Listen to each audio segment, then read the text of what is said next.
A crisp northern wind danced across the snow-dusted parapets of Winterfell, rustling the evergreen cloaks of the guards standing watch. The late afternoon sun cast slanting beams of golden light across the courtyard, illuminating the bustle of 1,000 small chores that defined the Stark stronghold. Stable hands brushed down horses, kitchen staff rushed with sacks of flour, and guards patrolled under the banners of the direwolf. From one of the tower windows, young Bran Stark pressed his nose against the glass, peering at the activity below with a curiosity that had not waned since dawn. He was a boy of only 7, but he held in his heart a wonder that made everything seem new every time he saw it. The tang of cooking onions and the distant bleating of goats from the pastures beyond the walls mingled in his mind, a comforting tapestry of home.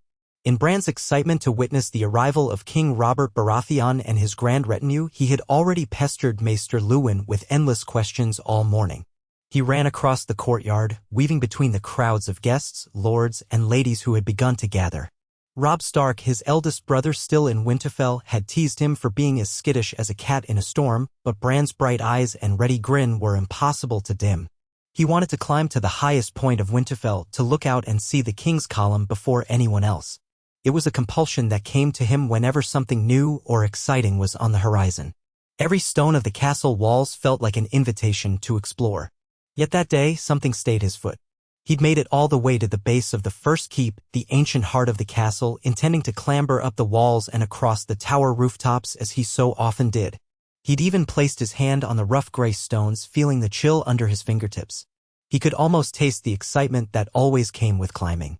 But then, as he glanced around, he saw his mother, Lady Catelyn Stark, watching him from across the courtyard with a gaze that blended worry and exasperation. She did not scold him openly, there were too many important visitors around for that, but there was a small shake of her head. Bran's heart sank just a touch. He recalled his parents' warnings. Both of them had asked him, for once, not to climb while the king was visiting. He loved climbing, but he loved pleasing his parents, too. Still, the tower called to him. The wind at that height felt like a companion, the stones beneath his feet a challenge. He wondered if maybe he could steal away later, after the feast and all the pageantry was done, to climb in secret under the moonlight. That idea, rich with the promise of adventure, floated through his mind. Yet for now he paused. Instead of going up, he turned and bounded across the yard again, drawn to the next sight that captured his imagination, the arrival of the king's retinue through the great gates of Winterfell. When the king finally entered amid a thunder of hooves, Bran found himself pressed against the front lines of the onlookers, caught between Rickon and Arya, with Sansa standing primly off to the side with Septa Mordane. King Robert Baratheon was exactly as large as the tales portrayed, a great man who carried himself with the weight of a heavy crown.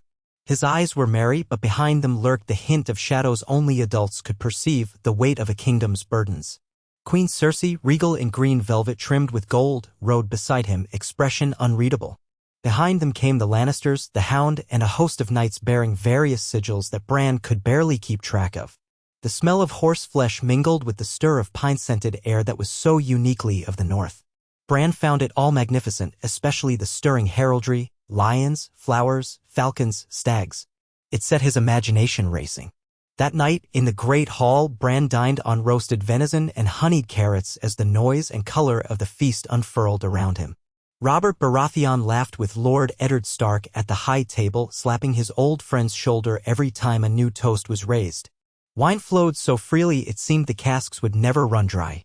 Musicians played a lively tune and the dancing began. All the while, Bran's eyes kept straying to the dais, to the glittering presence of Jaime Lannister with his perfect hair, and the queen, so beautiful yet so distant. Bran was not entirely sure what to make of them. Jaime especially held an air of confidence that bordered on arrogance, though to a child's eyes it merely seemed heroic. When at last the feast drew to a close and the hall began to empty, Bran tugged at his mother's sleeve. Lady Catelyn looked at him with tired yet loving eyes. "Yes, Bran?" she asked gently. "May I go?" he said, trying to keep the whine out of his voice. "I want to see the stars before bed." She knew what that meant. He had his secret spots high on the battlements, places where he liked to gaze at the sky and dream of knights and monsters. But her weary expression remained kind. "All right, but be careful and don't be too long. It's cold out there," he promised, and the solemn vow in his tone brought a smile to her lips. Perhaps she trusted that after such a long day he would only go up for a quick look, too tired to do anything dangerous. Bran ran off, bounding through the corridors, a flame of excitement flickering in his chest. He climbed up the winding stone steps of a lesser tower near the main gate, heading for a vantage point he had visited often. There he could see the entire courtyard and also peer through the crenellations at the forest beyond. If he craned his neck, he might even catch a glimpse of the road leading south. He made his way carefully, placing his feet along the worn edges of stones he knew so well. At the top, he pushed through an old wooden door that led onto the battlements, the bitter cold air biting at his cheeks. The sky was clear, the stars startling in their brilliance.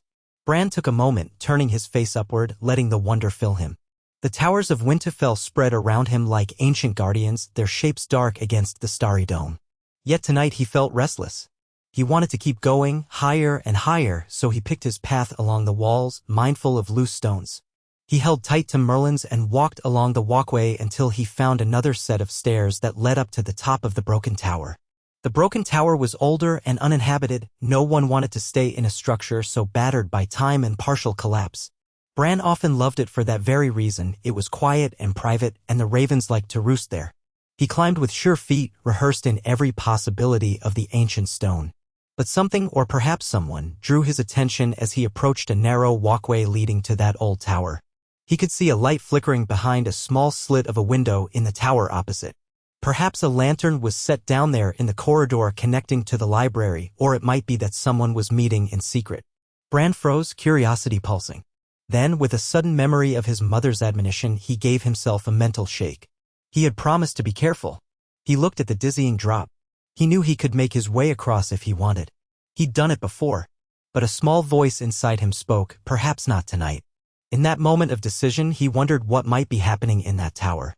Childlike impulses and his sense of adventure nearly sent him across the ledge. But then he thought of the look in his mother's eyes.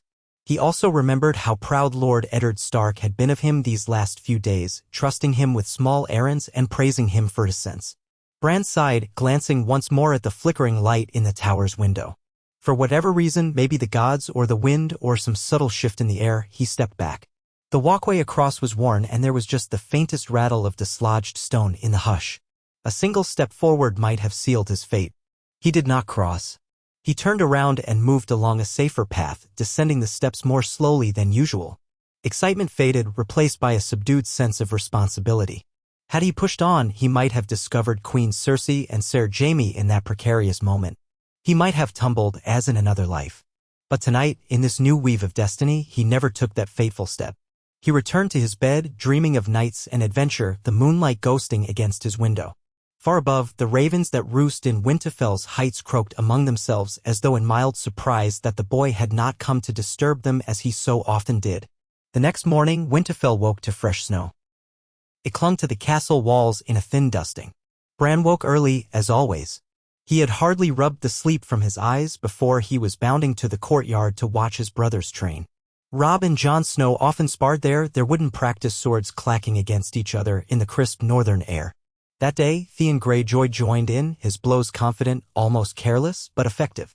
Ser Roderick Castle surveyed the boys with a critical eye. Around them, a ring of onlookers had formed, some of the men of the king's retinue, curious about the Stark heir's martial prowess, and a handful of knights from the Lannister party. Bran spotted the hound leaning against a post, watching with disinterest, and beside him stood Prince Joffrey, arms folded, wearing a sneer. Bran felt his blood stir at the sight of swords in motion. "I want to fight too," he exclaimed, running up, breath visible in the cold air. "You'll have your turn," Ser Roderick promised. "Master your stance first." The old knight had been training him with a little wooden sword sized for a boy his age. A teasing grin from Jon Snow made Bran scowl playfully. He tried to stand tall and serious to show he was ready. But it was difficult to remain grim-faced for long when you were 7 and excitement coursed through your veins. King Robert Baratheon himself was standing not far off, observing. The man gave a booming laugh at the spectacle of young Bran brandishing his weapon, and he ruffled Bran's hair as though he were a pup. Bran flushed with pride. The training yard that day became a swirl of impressions for Bran, Robb's measured and steady sword strikes, Jon's cool skill, Theon's brash confidence. Off to the side, Joffrey kept up a running commentary, throwing barbs at Jon for his bastard birth and mocking Robb's stance as too stiff. The tension in the yard threatened to flare until Prince Tommen, younger and more good-natured, tried to pull Joffrey away to watch something else. Moments like these flickered past Bran's consciousness, but mostly he was enthralled by the sheer presence of so many high lords and knights within his home. Later, in the Great Solar, Lord Eddard Stark and King Robert had their quiet meetings, shaping the future of the realm in words only half reported by rumor. Queen Cersei drifted through the corridors like a distant specter of grandeur, accompanied by her ladies and sometimes by Jaime Lannister, who seemed always polished to a golden sheen. Bran might have been curious about what the Queen and her brother discussed in hushed corners of Winterfell, but with the heedlessness of youth, his own entertainments absorbed him. There were archery lessons with Robb, exploring with Arya and Rickon, or simply trailing after Jon Snow, trying to learn everything he could about swords, horses, and the ways of the world. On one such afternoon, Bran wandered into the Godwood. The heart tree's red leaves and eerie carved face seemed to watch him, ancient and implacable. An undercurrent of hush lived there, the rustle of leaves in the stillness. Bran moved through the forest paths, stepping over shallow roots and piles of frosted leaves. He felt a pang of unformed longing whenever he came to the heart tree, as if some secret lay just beyond his understanding. Today, he knelt by the water's edge, dipping a hand to feel its icy chill. A quiet voice made him lift his head. "You come here often," said Jon Snow, stepping out from behind a tall birch. He had a way of moving quietly, as if uncertain of his welcome in his own home, a product of being the acknowledged bastard of Eddard Stark.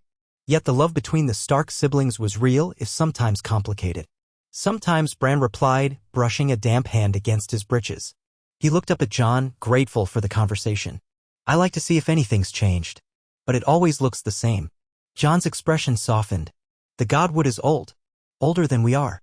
Change here is slow, even if the rest of the world moves on." Bran frowned thoughtfully. "I wonder if the trees remember. If they can see us, or see the future." Jon shook his head, a small smile on his lips. "The old gods watch in ways we can't understand," he said. "But if there's anyone they pay attention to, it might be you, Bran. You've always been a dreamer." He ruffled Bran's hair with the same affection Robert had shown in the yard, but from Jon it was warmer. They talked a little more about the future, about the sword skills Bran was learning. Then Jon drifted away, leaving Bran with a sense of quiet wonder in the hush of the old gods. In the days that followed, King Robert insisted on a grand hunt in the nearby forests. Robb and Theon accompanied some of the knights, eager to ride and show off the skill of the North. Lord Eddard joined at the king's side, though with less obvious zeal. Bran, too young to partake in the hunt, was left behind. He sulked for a moment until he decided he would be the first to greet them on their return. And so the morning of the hunt's end found Bran perched on the walls near the gate, though not climbing dangerously, simply leaning out to scan the road. That was where the Queen found him.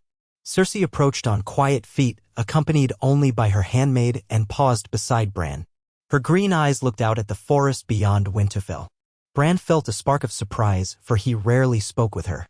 When she turned her gaze on him, he glimpsed something regal, impenetrable. Yet she smiled, a small curve of her lips that might have been genuine or might not. "You are Lord Eddard's son," she said. "Brandon, isn't it?" "Bran, your grace," he corrected softly, trying to be polite. He remembered his mother's lessons on courtesy. "I'm named for my uncle.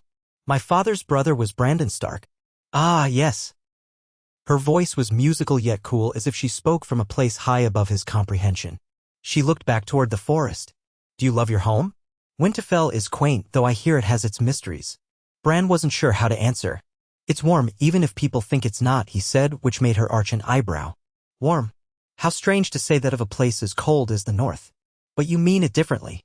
She sighed lightly. "You have a free spirit, I can tell. You'd prefer to be out there, with the wolves, than in the court, wouldn't you?" Bran hesitated, remembering the rumors about the Queen's sharp mind and sharper tongue. But he nodded. "I like to climb the walls and towers. I can see everything." Cersei's gaze flicked toward him at the mention of climbing. There was a faint tension in her posture, as if the word triggered something within her. But she said only, "You must be careful where you look, my little lord. Sometimes you see things that are best left unseen." She raised her chin, eyes gleaming in the pale light. Then, with a nod to her handmaid, she turned and swept away, leaving Bran with an uneasy feeling. In the library tower that evening, Bran found Maester Luwin reading an ancient text by candlelight. The Maester glanced up, smiling at the boy's entrance. "What is it, Bran?" Bran asked if the Maester had any books on old tales of the North, tales of giants, and the children of the forest. He was in the mood for wonder, to chase away the lingering chill the Queen's words had left in him. Luwin obliged, reading passages in his soothing voice. The lines told of hidden enclaves deep in the forests where the old magic still pulsed, and of the strange bond the first men had once made with the children. Lewin's rational explanations tempered the wild stories, but Bran's imagination flared. It was as if he felt something calling him beyond the walls of Winterfell, something older than the Seven Kingdoms. The Maester let him dream a little while, then gently guided him back to more practical lessons: geography, heraldry, the histories of the houses. Bran yawned, but he tried to absorb it all. He thought knowledge might prove just as thrilling as climbing in its own way. Days stretched into a week, the king's stay lengthening with feasts and hunts. The nights grew crisper, the mornings sharper, and the entire castle seemed suspended in the uncertain hush before change. Lord Eddard Stark was offered the position of Hand of the King, though word of that was whispered in corners. The tension between the Lannisters and certain members of the royal court grew subtle but perceptible. One night, the Queen's brother Tyrion Lannister was spotted in the library with books that Maester Lewin had scarcely expected anyone to read. Another time, Jaime Lannister was seen striding through the courtyard in the early dawn, something haunted in his posture. Rumors abounded, but Bran, still a child, paid them little heed. He was more fascinated with the beautiful Myrcella whom Sansa doted upon and the lively Prince Tommen who seemed far kinder than Joffrey. One morning, as Bran helped feed the hounds in the kennels, Lady Catelyn found him. She asked him to join her in the great hall where the king and Lord Stark were in conference. Bran's heart fluttered with nerves. He tried to guess what might prompt a summons of that kind. When he entered, the king offered him a kindly grin. Robert Baratheon took Bran by the shoulders as if he were a favored nephew. Beside him stood Lord Eddard, face solemn. They told Bran that the king wanted to take Lord Stark south with him to serve as hand in King's Landing. Bran's father placed a heavy hand on Bran's shoulder and said quietly that this would mean big changes for the family. Some would remain in Winterfell while others might journey to the capital. "And what of me?" Bran asked, voice small. Lord Eddard and Lady Catelyn exchanged a glance. "You're still young," his mother said, her voice gentler than usual. "I would prefer you remain here, in the safety of the north." "I want to go," Bran blurted. The thought of traveling to King's Landing, seeing the Red Keep and the Southern Knights, thrilled him. But his father's stern gaze calmed him quickly. "Winterfell needs its princes too," Eddard said. "With Robb stepping more into responsibility and Rickon still too little, you'll have a role to play here. Learn the ways of your home, keep it strong for our family. That is an honor, not a punishment." Bran swallowed, disappointed. But something in his father's tone told him this was set. He nodded, trying to keep the tears of frustration from his eyes. A flicker of empathy crossed the king's face. Robert ruffled Bran's hair, as older men seemed fond of doing, and said, "Cheer up, lad. Perhaps you'll come visit soon. It's no small thing to look after the north in your father's absence." And so it was decided. Preparations were made. Sansa would go south with her father, longing to see the capital and stand among the southern ladies. Arya was to go as well, though she seemed far less delighted by the prospect, complaining that she'd missed the freedom of Winterfell's courtyard. Bran was left feeling the sting of being held back from adventure, but he also felt a surprising sense of relief at not leaving the only home he'd ever known. The day of departure arrived in a flurry of activity. Horses were saddled, wagons loaded, knights assembled. Bran found himself wandering amid the chaos, hugging Arya tightly when she scurried past with her trunk, exchanging a quiet farewell with Sansa, who looked lovely and anxious on her mare. Jon Snow said his farewells too. He would be leaving for the Wall to join the Night's Watch. That was another blow to Bran's heart, for Jon was one of the siblings he felt closest to. They embraced, awkwardly but fiercely, and Jon whispered something about writing letters, describing the frozen wonders beyond the Wall. Lord Eddard knelt before Bran in the courtyard, the frosty morning light making his gray eyes soft with affection. "Your mother will remain here," he said. "She'll guide you, but you must be strong for her too. Remember what I've taught you." Bran nodded, biting his lip. "I will, father." Ned Stark stood and placed a hand on Bran's shoulder, then turned to mount his horse. The Lannisters were prepared as well, though the Queen looked displeased, perhaps at the long journey ahead. Jaime wore his usual calm confidence, exchanging polite farewells with the Starks. Tyrion Lannister, pausing by Bran, offered a thoughtful nod. "Good luck, young Stark," he said softly, "and do enjoy the climbing while you still can." The dwarf's keen eyes seemed to notice more than Bran expected. Then he was off, joining the southern retinue. Before long, the column headed out of Winterfell's gates, King, Lord Stark, and a host of lords and knights. Bran stood on the battlements, watching as the procession shrank along the King's Road. He felt a swirl of emotions: sadness, excitement, fear of the unknown. In another life, he might have been carried in a litter, broken in body but possessed of mystical dreams. But here, he stood whole, able to run or climb as he chose, not suspecting the dark intrigues that had almost claimed his life days before. In the quiet that settled after the royal departure, Bran found himself in a changed Winterfell. Many of the visitors were gone, and the hustle of the castle fell back into its usual rhythms, forging in the smithy, tending the fields, patrolling the walls. Lady Catelyn remained, though a shadow of worry lingered in her eyes. She spent much time in the solar, reading letters and giving orders. Robb, now effectively the heir in charge, trained diligently in the yard, took counsel from Maester Luwin, and began to sit in on judgments for local disputes. Bran, at first feeling left out, discovered that he was invited to watch and learn. Sometimes Robb even asked Bran for his opinion after hearing a petitioner's plea. One cold evening, after supper, Robb found Bran in the library, poring over a large book on the heraldry of the southern houses. A roaring fire danced in the hearth, and Ghost, Jon's white dire wolf who had not yet left for the wall, the departure was delayed slightly, lay near the fire, silent as ever. Robb approached quietly, smirking a little. "You've become a maester overnight, brother?" Bran made a face. "I just wanted to know more about the houses of the Reach. Father's going south, so maybe I can teach Rickon about them." Robb tugged Bran's ear playfully, then sat beside him. "Good. You'll need to know these things. One day you'll help me rule in Father's stead when he's away. The north is vast, and we must keep alliances straight." It made Bran puff his chest with pride to be included. He remembered that, in times past, boys were often knighted or squired. Though the north had fewer knights and more practical forms of warfare, the principle was the same: a boy was groomed to become a man of standing. Bran wanted to make his father proud. Winterfell's daily routine was not enough to keep the ghosts at bay, though. Tension came from the south in the form of letters. Lady Catelyn received word that Lysa Arryn had fled King's Landing, that Lord Arryn was dead under suspicious circumstances, that Ned Stark was investigating. Bran overheard only scraps of these matters when the adults whispered in corners, but he sensed the anxiety. Then word came that Tyrion Lannister, returning from the Wall, had been taken prisoner by Catelyn on the King's Road, accused of attempting to murder Bran. Bran, wide-eyed with shock, heard it from a servant and rushed to confront his mother. He had not fallen from any tower, no attempt had been made on his life as far as he knew. Why would the Lannisters be blamed? Confusion rippled through Winterfell. Lady Catelyn had apparently found evidence, a dagger with a certain lineage, and believed that the attempt was related to the Lannisters, based on something that might have been discovered if Bran had seen something? The truth twisted on uncertain lips, as no one but Catelyn, Ned, and a few others knew precisely what had been suspected in the original timeline. Now, that suspicion coalesced around the idea that Bran must have glimpsed Jaime and Cersei in a compromising position, or that a plot was formed to harm him preemptively. But in this new course of events, Bran had not fallen, so the impetus for such an open attempt never came to pass. Yet the dagger had found its way into someone's possession. The rumor that Tyrion was involved, or that the Lannisters had some hidden scheme, turned into a raging fire that Lady Catelyn chose to address personally on her journey south. Bran struggled to understand.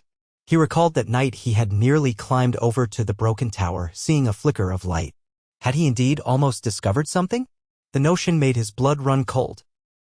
And what if there truly was a plot to harm him, simply for being in the wrong place at the wrong time? He hadn't fallen, but perhaps the conspirators had not realized that. Perhaps they believed him a threat. That possibility weighed on him. While his mother's actions caused a stir, Robb was left to handle the repercussions at Winterfell. Messengers came from King's Landing, demanding answers. Lord Tywin Lannister responded with fury at the news that his son Tyrion was taken captive. Letters flew north and south, each more heated than the last. Thus, the War of the Five Kings that might have erupted in a different shape now began to smolder in these fresh circumstances. Robb held counsel with the Northern Lords Galbart Glover, Roose Bolton, the great Jon Umber. They conferred in hushed, urgent tones. Bran was allowed to stand at Robb's side, mostly silent, gleaning bits and pieces of adult logic he did not fully grasp but yearned to. He felt the ground shifting beneath him. The safety of Winterfell was no longer something he could take for granted. The possibility of war hovered like a thundercloud. One evening, as he walked alone along the ramparts, Ghost padding silently at his heels, he looked over the snow-covered roofs of the winter town and out to the horizon where the sun was setting in a blaze of orange and purple. In the swirling wind, he thought he caught a whisper. He turned, peering at the old towers, seeing the roosting ravens circle overhead. The chill of dread crawled down his spine. He had not fallen. He had not been crippled. But there was a sense that fate had merely postponed a greater unraveling, that the old powers stirring in the far north beyond the Wall were shifting, unaffected by his personal joys or tragedies. War was coming, and with it rumors of far darker things. Bran tried to maintain a semblance of normal boyhood. He spent time with Rickon, chasing each other through the Godwood, playing games of hide-and-seek among the towering oaks. Sometimes Shaggydog, Rickon's direwolf, would howl at the sky for no apparent reason, setting Ghost's ears twitching. Other times, Bran would practice archery, though with less skill than Arya might have shown. At night, in his dreams, he soared over the castle walls in the body of a great bird or wandered deep tunnels beneath Winterfell that thrummed with the echoes of ghosts.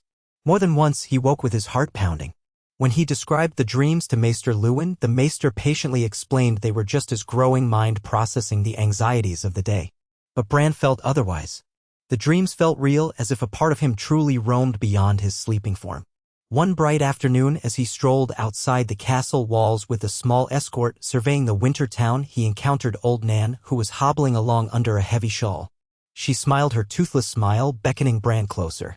"What do you see beyond those walls, my sweet summer child?" she asked. Bran frowned.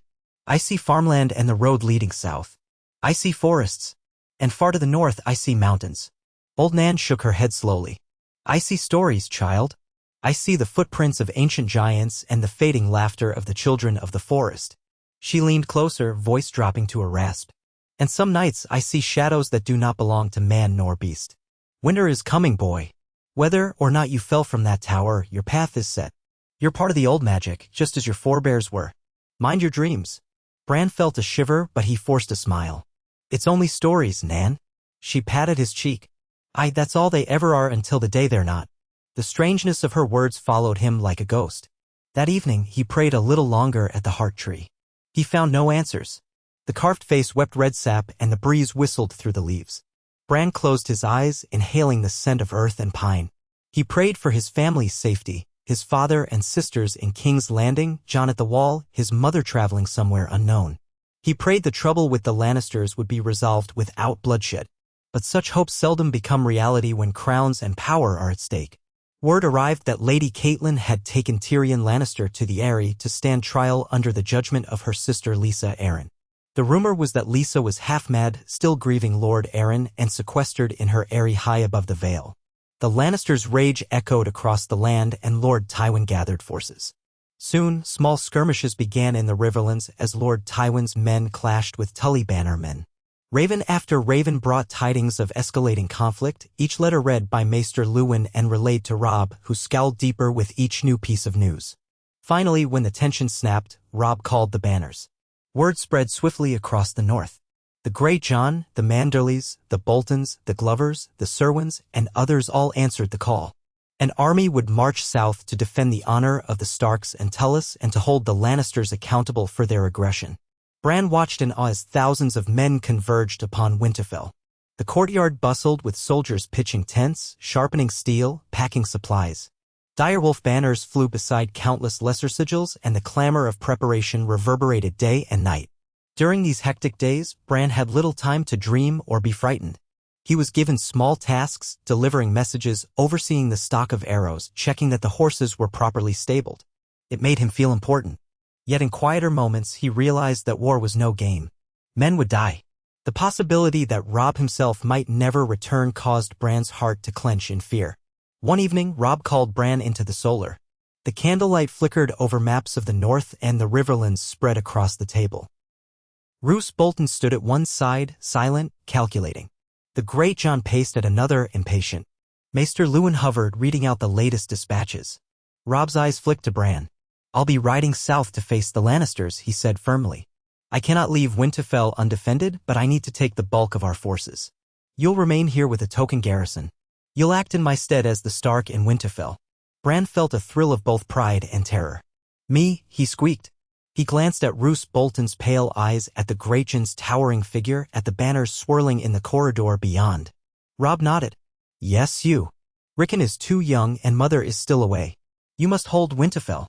If the Ironmen strike our coasts, or if the clans from beyond the hills grow restless, you'll coordinate with the few men I can spare.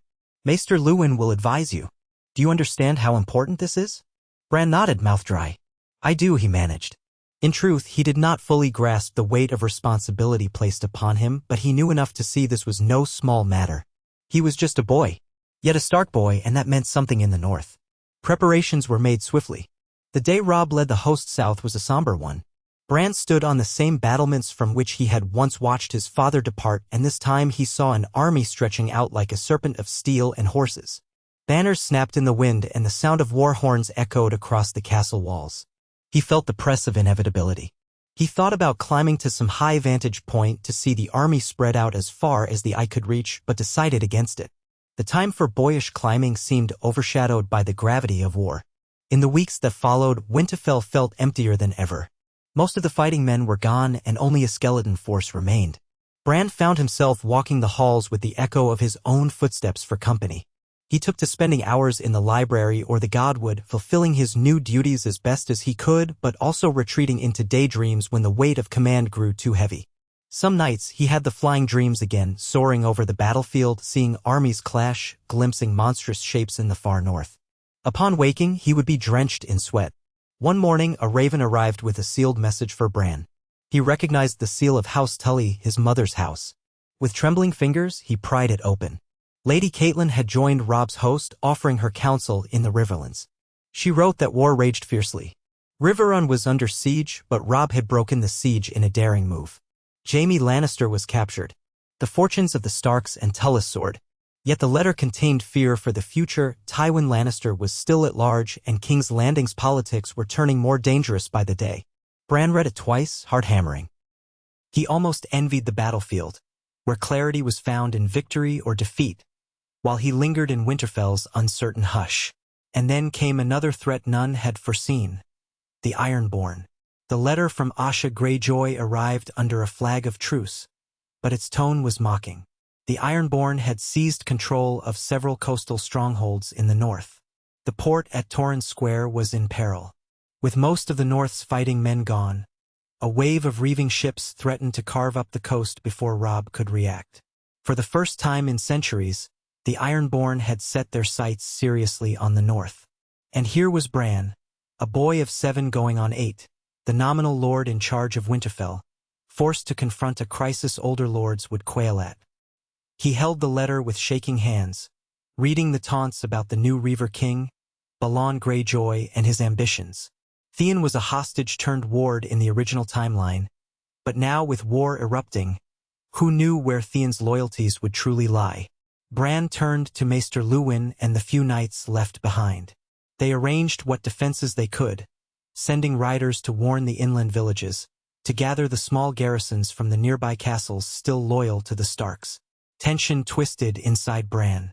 He wished his legs could carry him south to Robb, or that he were older, stronger, more able to command men. He tried to project confidence when meeting the knights and the local lords who trickled in, but he feared they saw only a trembling child behind the direwolf sigil. Time passed in a blur of hurried plans. A small force from the Dreadfort arrived under the banner of Roose Bolton's bastard son, Ramsay Snow, offering help, though something in his demeanor unsettled Bran. Men from House Serwyn and House Manderly likewise rallied, but it was not enough to face a significant Ironborn invasion.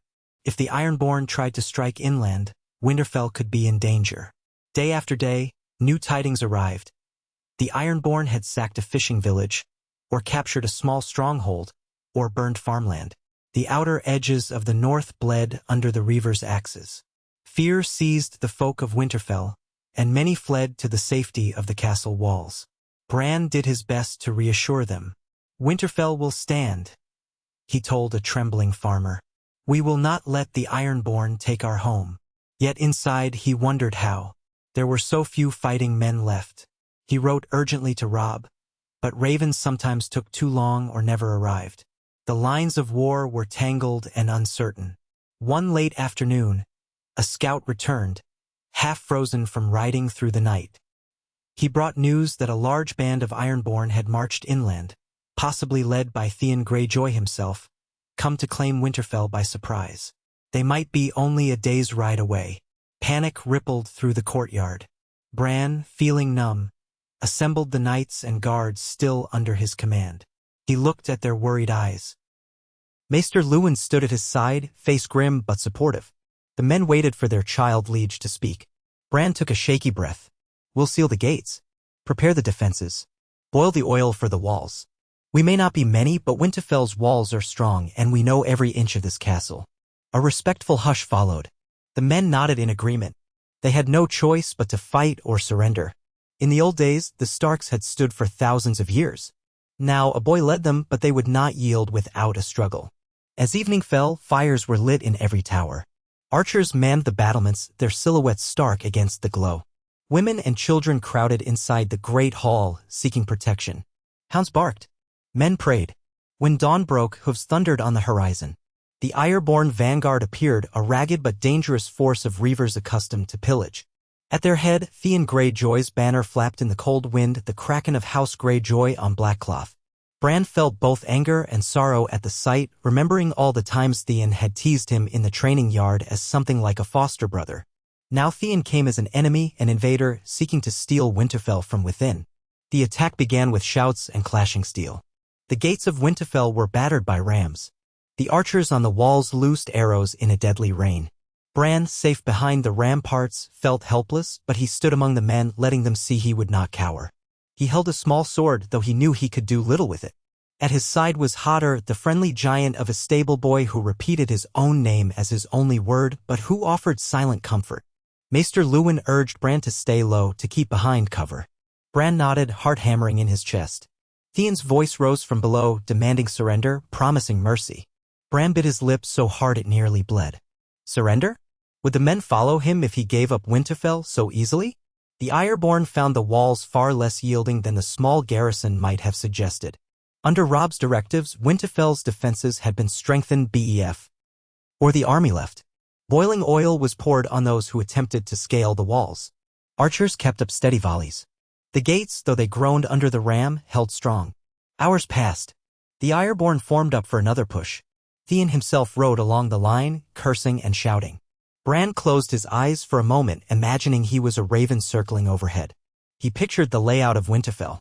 He saw where the Ironborn massed, where the defenders were strong or weak.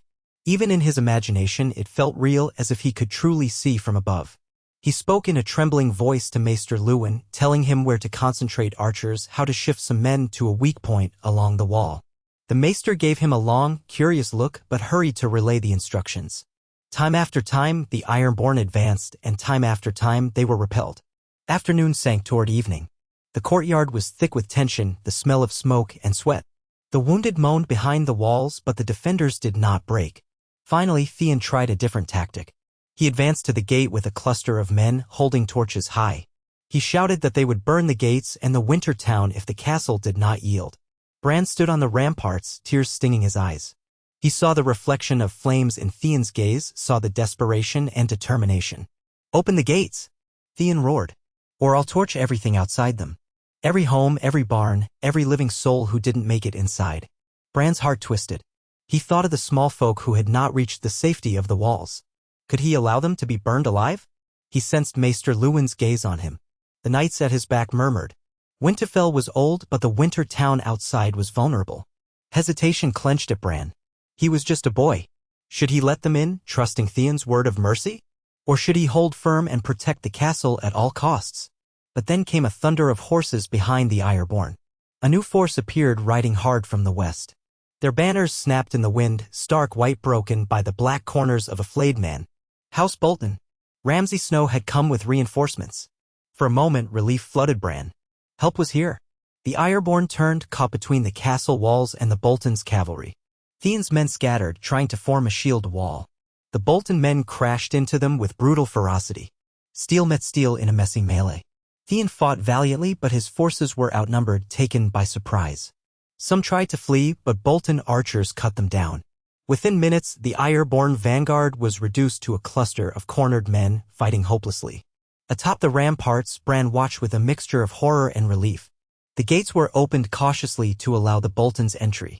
Ramsay Snow rode in, a triumphant sneer on his lips. His men dragged Theon forward in chains. Blood streaked Theon's face, and he stared up at Bran with a strange mixture of anger and shame. Bran felt no triumph, only sadness. He recalled the half-smirk Theon used to wear, the easy confidence with which he had teased the younger Starks. Now, here he knelt, defeated, an invader in the home he once knew. Ramsay dismounted with a flourish, bowing mockingly before Bran. "My lord," he said, as if the child truly commanded him. We've brought you victory. Bran tried to answer with dignity. You've saved Winterfell, he managed, voice trembling. You have our thanks. Ramsay's pale eyes gleamed in the torchlight. I ask only for your continued favor and a place here to ensure the north remains secure. He cast a meaningful glance around. His men smirked, radiating a cruel edge that made the defenders uneasy. Bran could sense that though the Ironborn had been turned away, a new threat had entered Winterfell in the guise of allies. That night, a storm rolled in and thunder rumbled overhead as fires burned low in the courtyard. The survivors of the Ironborn assault were imprisoned, some put to the sword at Ramsay's command before Bran could object. Theon Greyjoy was dragged away, his fate uncertain. Bolton men roamed the halls as though they owned them. Bran felt a chill deeper than winter in his bones, for he knew House Bolton's reputation. Yet he had no choice now but to host them as saviors. Maester Luwin tried to calm his fears, but the darkness in Ramsay's voice was hard to dispel. Bran climbed that night to his old vantage point on the tower walls, heedless of the driving rain. He looked out over Winterfell, its battered gates, the flicker of torches in the yard, the figures huddled around fires. Victory had come, but at a cost. War had reached the Stark home and darker storms loomed on the horizon.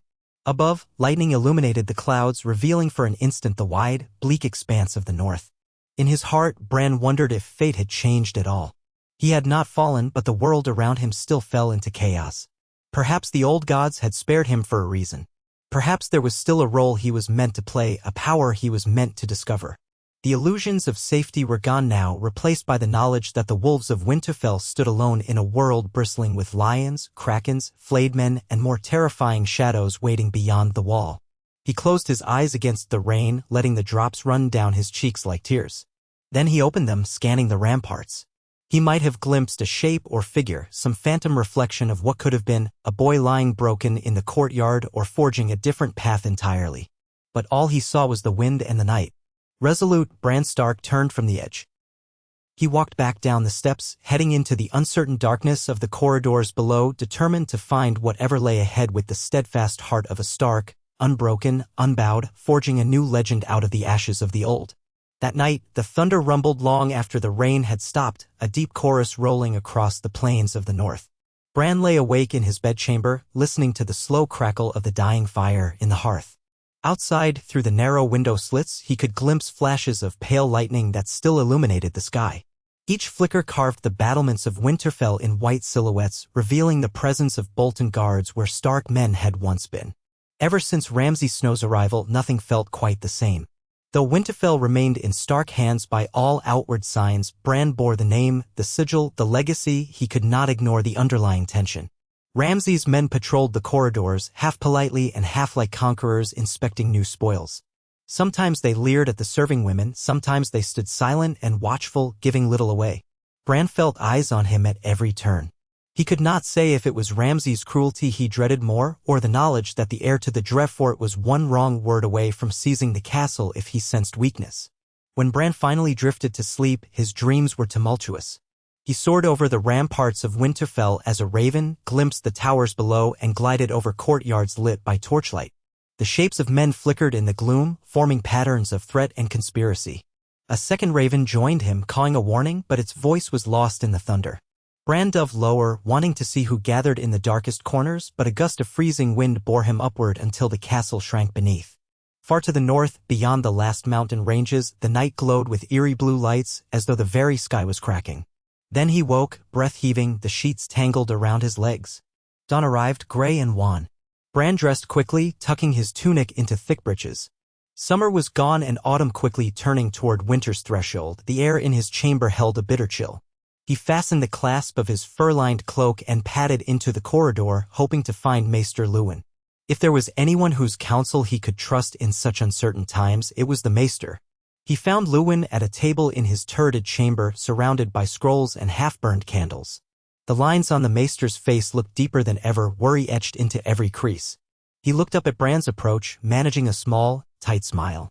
"Good morning, my lord," Luwin said. "Come, warm yourself by the brazier." Bran did so, extending his hands. "I dreamed again," he confessed. "Of flying. And seeing shapes in the courtyard."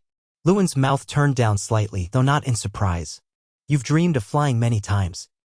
But the courtyard, did you see anything specific?" Bran shook his head. "Only shadows. Ramsay's men, I suppose. I don't know. But it all felt. It felt like a warning. Lewin's eyes flicked toward the chamber door before he spoke softly. We must take caution, my lord. Ramsay's presence is precarious. He claims loyalty to House Stark, but you have surely noticed how he exerts control over the men. I have, Bran said, voice low. I don't know how to challenge him. He saved us from the Ironborn, or so he says. But if father were here. Your father is far to the south, Lewin cut in gently. We've had no new ravens from King's Landing in weeks. The roads are dangerous, the skies no less so, with the ravens sometimes shot down by warring armies. Robb is in the Riverlands and Lady Catelyn with him. They cannot come to our aid swiftly, especially not with all the turmoil of war. Bran stared at the table, the flicker of candlelight dancing over maps of the north. Then it's down to me, he said. I have to keep Winterfell safe. At least. I have to try. Lewin laid a reassuring hand on Bran's shoulder. You must remember that you are a Stark of Winterfell. There is strength in that name. Even the Boltons know it. You are not alone, those who remain are loyal to House Stark. We shall do our best. Bran nodded. He remembered the times his father had sat him on his knee explaining the responsibilities of leadership. Back then, war had been a distant rumor, a thing from old stories. Now, the war was right at Winterfell's gates, its cruelty personified by men with sharpened steel and dark intentions.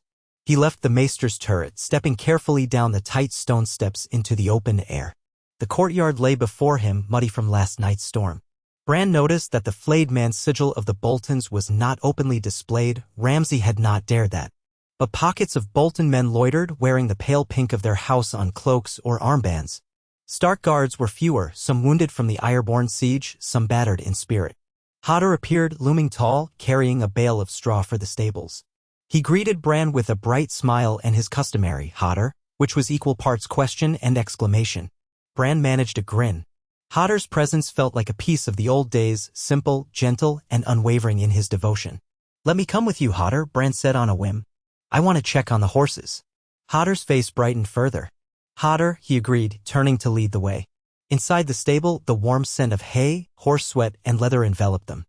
Several stable boys scurried about, but none of them were older than 14, and all wore uneasy expressions. Bran greeted them quietly, patting the neck of a chestnut mare that stomped her hooves impatiently.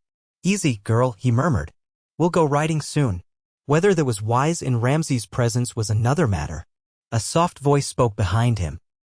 Lord, the roan's gone lame again. Bran turned to see a boy of about his own age, skinny, hair tangled. His face shone with dirt. What should we do? Maester Lewin might have an answer, or the Master of Horse, except the Master of Horse had joined Robb's army. Bran sighed. Let me see her, he said. The stable boy led him to a stall where the roan mare stood favoring one leg. Bran knelt gingerly, feeling a twinge in his knees from the cold stone floor. He ran his hand down the mare's foreleg the way Robb once showed him. The horse whinnied softly. I'll have Maester Lewin look at her, Bran decided. We can rest her for a few days. Keep her fed and comfortable. The stable boy nodded. Yes, lord. Bran rose, brushing straw off his breeches.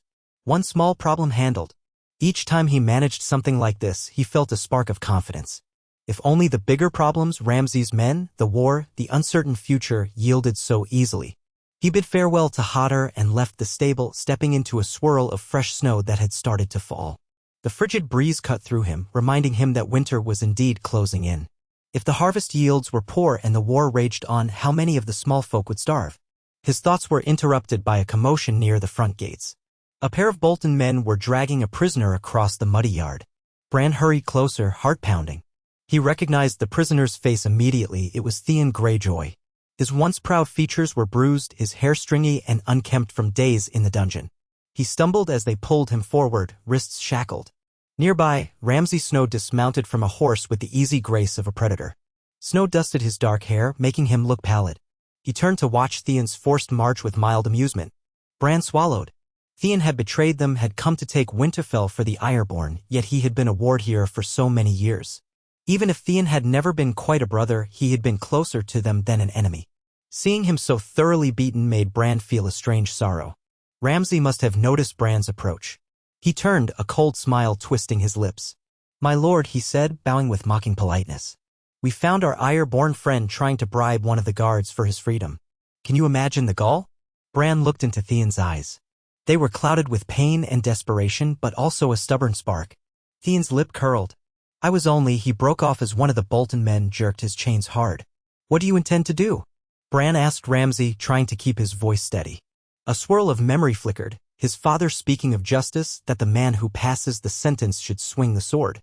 But what if the man in question is a child? Fear pounded in Bran's ears, but he refused to let it show. Ramsay tapped his chin, pretending to think. He's an enemy of House Stark, or so I'm told. Yet perhaps we can gain some use from him. He might know the Ironborn's plans. I've a few creative ways of coaxing confessions. A flicker of revulsion passed through Bran. He'd heard rumors of what the Boltons did to their prisoners in the Dread Fort. Tales of flaying, of slow, deliberate torture. Remembering them, Bran felt his mouth go dry. He realized all eyes were on him, waiting to see if he would resist. No, he said, surprising himself with the boldness of his own voice. He should stay in the dungeon. That will be punishment enough for now. Ramsay tilted his head, half-lidded eyes glittering. You are merciful, my lord. Bran tried not to show any weakness in his next words. Mercy is not always weakness, he said. Keep him alive. My mother or brother may wish to question him properly when they return. Theon's head hung low. It was impossible to tell whether he felt gratitude or bitterness. The Bolton men exchanged uncertain glances, awaiting Ramsay's signal. Ramsay paused a beat before giving a lazy nod. As you command, my lord. He can rot in the dark until someone more qualified decides his fate.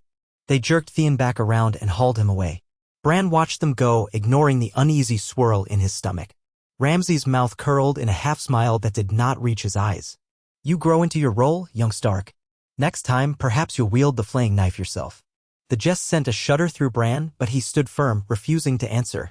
Ramsay's smile lingered a moment before he turned and strode away, mud spattering beneath his boots. The yard felt colder for his absence. Bran let out a breath he hadn't known he was holding. The watchers in the courtyard dispersed, no doubt carrying rumors of the young Stark's confrontation with Ramsay. Some might see it as a sign that House Stark still ruled, others as a sign of tension. Either way, the day was not yet half over. Bran needed the godwood, needed the hush of the ancient trees to steady his thoughts. He made his way there, walking alone past the kitchens and across a smaller courtyard where the snow fell in swirling eddies.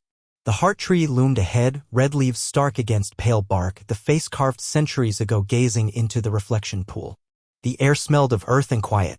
Bran knelt, ignoring the wet seeping through his cloak, and tried to empty his mind. The hush of the godwood was a balm. He could almost hear his father's voice, reminding him that the old gods watch and guide, though they do not often speak in words. A faint snapping of twigs behind him broke his reverie. He turned. Mira Reed stood near the edge of the clearing, her spear in hand. Her brother, Jojen, was nowhere to be seen, but Bran knew they had returned not long ago from a visit to their father's lands in the Neck. The Reeds were loyal bannermen to the Starks, and in times of strife, they brought unique skills.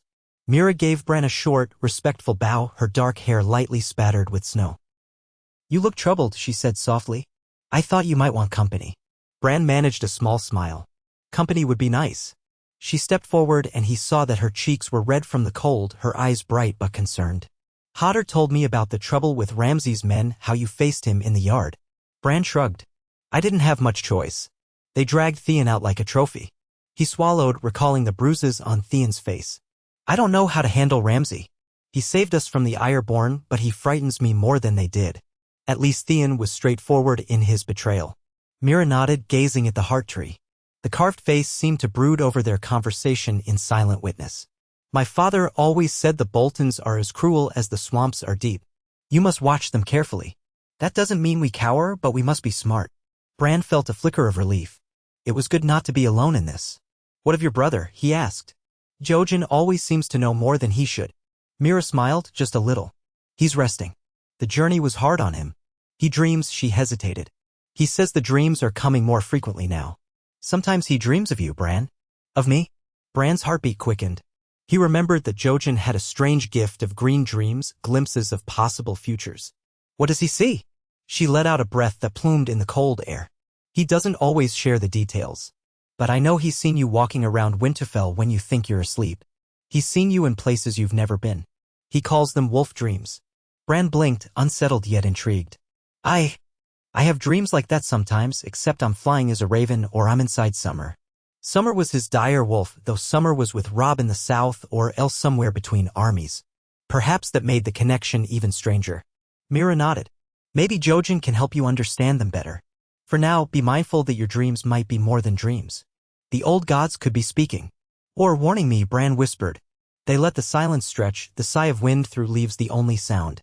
Then Mira said, should you wish to train, I can show you some of the tricks I learned growing up in the marshes. Moving silently, tracking your surroundings. Not all fights require swords. Bran smiled in earnest gratitude that lit his face. I'd like that. Maybe after midday meal? He knew the skill to move silently might be valuable in a castle full of hidden threats. She inclined her head. It will be an honor. Then she withdrew, leaving Bran to his prayers. He watched her dark hair vanish among the tangled greenery. Slowly, the swirl of hope and dread inside him began to settle. He gazed again at the carved face, recalling old Nan's words, sometimes the trees remember.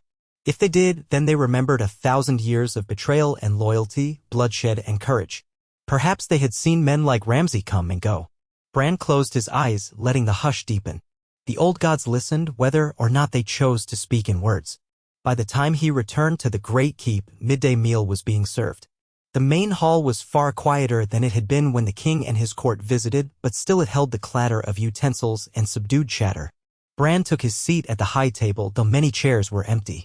Robb's seat in particular had a layer of dust around its edges, as though none dared occupy it in his stead. Ramsay had claimed a seat farther down, near a brazier. As Bran passed, he felt the weight of the man's gaze but pretended not to notice. Sitting, Bran motioned for a servant to pour him a cup of watered ale. He was growing used to the bitter taste. The bread was fresh enough, the stew hot. As he ate, he observed the men in the hall, a handful of Stark soldiers or what remained of them, and more Bolton men than he liked. The uneasy hush between these two groups was palpable. Over in a corner, a few stable boys and the blacksmith's apprentice shared bowls of porridge. They kept glancing at the Boltons. A slender, pale-haired man in a pinkish cloak approached the dais. "My lord," he said, bowing stiffly. Bran recognized him as Garin, one of Ramsay's captains. "Lord Ramsay wishes to hold a hunt this afternoon. He extends an invitation to you." Bran's stomach tightened. A hunt in Bolton parlance might be more akin to a game of terror, depending on the prey. "I'm busy," Bran replied, forcing his voice to remain even. "I've matters to attend to." Garin's eyes flickered, but he merely bowed again. "I shall inform my lord." He moved off, footsteps echoing on the stone. Bran wondered what game Ramsay intended to chase. Perhaps they'd run down a wild boar or a stray deer in the winter town. Or perhaps something worse. He shivered and finished his meal in silence. Afterward, he found Mira waiting in the courtyard, spear in hand. The snow had given way to a still, cold afternoon. Together, they slipped out of Winterfell's main gate under the watchful eye of guards. Bran had to remind them that he was going to practice with his loyal bannerman's daughter, that they would remain close by. The guards nodded, but he saw suspicion in their expressions. Everyone was on edge. Outside the gate, they entered a small copse of trees that ringed one side of the winter town. Naked branches rattled overhead in the mild breeze. Mira led him to a clearing covered in a thin layer of snow. "We can work here," she said. "No one is likely to bother us." Bran nodded. "What do we do first?" Mira set her spear aside, kneeling in the snow. "Father always taught me that to move quietly, you have to feel the ground through your feet. Even in boots, be aware of where you place your step. Every twig can betray you. Every patch of ice can cause a slip." She demonstrated, moving slowly across the clearing, her posture low, footsteps practically soundless despite the crunch of snow. Bran watched, intrigued. She beckoned him forward, so he tried to copy her. For the next hour, she coached him on how to roll the foot from heel to toe gently, how to use the ball of the foot to control weight, how to step around noisy obstacles, twigs, frozen leaves, patches of pebbles. It was harder than Bran expected. He kept stepping too heavily or losing his balance.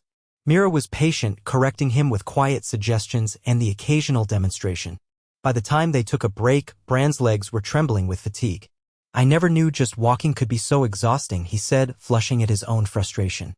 Mira laughed lightly. "It's not easy, but you've improved already. A few more sessions and you might slip by an inattentive guard." Her face turned serious. "We never know when that skill might be needed." They shared a moment of understanding. The lines of loyalty in Winterfell had blurred. Intrigue lurked in every corridor. If they had to gather secrets or slip away unseen, stealth would be invaluable. Bran took a deep breath of the cold air. "Let's go again," he said, determination flickering in his eyes. Mira nodded and they resumed the lesson. As the afternoon wore on, the sun dipped behind the looming shape of the castle walls. Long shadows stretched over the snow until all was tinted blue and gray. Eventually, the cold forced them to stop. Tomorrow, Mira promised, smiling. I'll bring Jojen if he's well enough to join us. He might sense if we're being watched. Bran nodded, glimpsing the subtext. Jojen's green dreams might give them warning of danger. They parted ways at the gate, and Bran re-entered Winterfell. The guards said nothing, though he could sense their watchful gaze. He returned to his rooms just in time to catch the tail end of a message delivered by Raven. Maester Luwin looked up from a parchment as Bran arrived. We have news from the south, Luwin announced, beckoning Bran closer. Your brother has won a victory at the Battle of Oxgross. The letter is from Lord Bolton's main force under Roose Bolton himself. Lord Roose speaks of Robb's cunning in outmaneuvering the Lannisters. Bran felt a surge of pride. If Robb was winning, that might hasten the day he could come home. What else does it say? Bran asked. Luwin cleared his throat and continued. He writes that King's Landing has fallen under the sway of King Joffrey, declared so after rumors about Robert Baratheon's true heirs. Lord Eddard remains his hand, though tension grows. The Queen's father, Lord Tywin, marshals Lannister forces in the west. Yet your brother's campaign disrupts them. Bolton suggests the war might turn in our favor if allies hold strong. The phrase remain uncertain. The Tyrells have joined the Lannisters if rumor holds true. The swirl of politics made Bran's head spin. He latched onto the mention of his father. Father is still hand. That means he's alive, safe enough. Apparently so, Luwin said, looking relieved. No mention of him being in open conflict with the crown. Perhaps they maintain an uneasy alliance for now. Bran exhaled a breath he hadn't realized he was holding. That's good, he said softly. Did Lord Bolton say anything about returning north? Maester Luwin pursed his lips, glancing at the letter. He suggests that once the war in the south is resolved, they will restore order in the north. Until then, you must hold Winterfell. He does not mention Ramsay directly. It's possible Lord Roose does not realize his bastard son has already taken so strong a position here. Bran sensed a subtext. Ramsay was off the leash, seizing opportunities. Would Roose Bolton condemn that, or would he applaud it? The letter gave no clue. Thank you, Maester, Bran said softly. Keep me informed if more ravens arrive. Luwin folded the parchment. Of course, my lord. Feeling a stir of cautious hope that his father and Robb both lived, that House Stark was still in the fight, Bran made his way to the hall for the evening meal. This time he was joined by Mira and Jojen Reed, who had arrived quietly. Jojen looked pale, more so than usual, with smudges under his eyes. Yet he greeted Bran warmly enough. They spoke in hushed tones as they ate. Have you had any new dreams? Bran ventured, voice low so it wouldn't carry beyond their corner of the table. Jojen's gaze was distant, as though he were seeing something behind his eyelids even now. They come piece by piece. I see the snows closing in around Winterfell, but the fires are lit bright within. I see a face in the darkness, a face that changes between a wolf and a boy howling at shadows. And I see a storm behind a weirwood face, lightning blazing across a white trunk. Bran stared, trying to parse the images. And do you see what happens to me? To the castle? Jojen blinked slowly. Many possibilities swirl. The threads are still being woven. But you stand at a crossroads, Bran Stark. That much is clear. One path leads you deeper into the old magic. The other path sees you struggling in darkness, bound by the intrigues of men. I cannot tell which path will claim you. Mira's hand closed on her brother's arm in concern. We can help guide him, she said to Jojen. Then she looked at Bran. If you'll let us. Bran nodded, though inside he felt a knot of anxiety. I want to learn. If there's anything I can do to protect Winterfell, my family, anything. Jojen's small smile was both kind and mysterious. In that case, we should spend more time in the Godwood. Some answers lie there. They ate the rest of their meal, conversation drifting to simpler topics. How to keep warm, who was tending the ravens, the chance that a supply caravan might arrive before heavy snow made the roads impassable. For a while, Bran almost forgot about Ramsay until the man made his entrance. Ramsay approached the dais with his usual swagger, cheeks flushed from some private amusement. He spared only a passing glance at Bran and the Reeds before seating himself at the far end of the table, speaking in low tones with his men. Laughter rang out occasionally, but it carried an unpleasant edge. Once the meal ended, Bran parted ways with the Reeds. He made a quick round of the courtyard, checking on the watchers at the gate. The night air had a savage bite. Stars glittered like ice chips above, and the half-moon bathed the castle walls in silver. The guards nodded respectfully to Bran as he passed, though he sensed their unspoken worries. He told them to keep alert and tried to put on a calm facade. Inside, anxiety gnawed at him. He returned to his bedchamber and found Hodder outside, humming softly, perhaps a sign to keep watch or simply drawn by loyalty. Hodder, the big man greeted him. Bran mustered a tired smile. You should sleep, Hodder. It's too cold out here. Hodder tilted his head. Hodder, he repeated, but he followed Bran inside, settling on a bench near the door as if to stand guard. With that comfort, Bran disrobed and crawled under thick blankets, the day's exhaustion pulling at his eyelids. Soon he drifted off. The dream took him this time in the shape of a direwolf, though he knew summer was not in Winterfell. Still, in the dream he prowled the familiar corridors on 4 silent paws, the castle oddly empty, lit by moonlight. The air smelled of stone dust and fear. He crept up the spiral stairs of a tower, sniffing at shadows. A door stood ajar. On the other side he sensed a presence. Ramsay? Theon? Or perhaps something older. He padded forward, the fur along his spine bristling. A faint snarl built in his throat. Then a voice whispered, echoing down the corridor. Boy, wolf, crow, tree. Bran jerked awake, heart pounding. He sat up in bed, breathing in ragged gasps. Hodder stirred but remained asleep on the bench, his deep snores resonating. Bran pressed a hand to his chest, trying to settle his racing heart. The whisper in his dream, that ghostly voice, He was certain he had never heard it before. Yet it sounded ancient, as though some root-deep presence in Winterfell wanted to speak to him. The remainder of the night passed fitfully. When dawn broke, Bran found himself restless, pacing his chambers until he decided to seek out Jojen. Perhaps the strange green dreams had an explanation. He found Jojen and Mira in the courtyard, already practicing with her spear. Jojen stood off to one side, leaning on a staff, eyes half-lidded as though meditating. Bran drew him aside. Jojen, last night I dreamed again. I was in the castle like summer, but summer's not here. Something called me. He described the voice and the words as best he could. Jojen listened intently, expression grave. Crow, tree, he murmured. You have seen the three-eyed crow before, haven't you, in your earlier dreams? Bran nodded. Yes, after he broke off, recalling that in another life he had fallen from a tower and laid broken in a bed, seeing the crow in his mind. But that never happened here. Still, the crow had appeared to him in dream once or twice, hinting at deeper mysteries. What does it mean? Jojen's eyes bore into him. Perhaps the old powers still call to you. The crow is a guide. The tree could mean the weirwoods, the old gods. They speak in symbols, not words. But I think it means you were meant to follow a path of magic. The question is, do you choose it, or do you deny it? Bran felt an odd flutter in his chest, fear and excitement intertwined. If it helps me protect my family, I'll follow it. Mira, overhearing, lowered her spear. Her cheeks were flushed from exertion. Then we'll stand with you, Bran. The Crannogmen have old ties to these magics. Our father pledged loyalty to your father. We keep that vow? A surge of gratitude welled in Bran's chest. Thank you, he whispered. I don't know what I'm doing, but maybe the Godwood is a start. They agreed to meet there after breaking their fast. So it was that, an hour later, the three of them slipped into the Godwood, a faint dusting of snow muffling their steps. Bran wore a thick cloak, Jojen carried his staff, and Mira her spear. They settled around the heart tree. Red leaves trembled in the cold breeze, and the face carved in the trunk gazed sightlessly forward. Jojen closed his eyes and placed a hand against the trunk. These trees are said to remember, he said softly. The sap is their blood, and they share one vast memory across the north. Bran stepped closer, hesitating before laying a palm against the pale bark. It felt colder than the air itself, as though the very essence of winter pulsed within. A strange hum seemed to resonate up his arm, a vibration that was neither sound nor feeling, but something older, a presence. He recalled his father's voice telling him of the first men, the children of the forest, the pact that shaped the north. What do I do? He whispered. Jojen's voice was calm. Close your eyes, breathe. Open your mind. Listen. Bran obeyed. He drew slow breaths, tried to clear his thoughts of fear and doubt.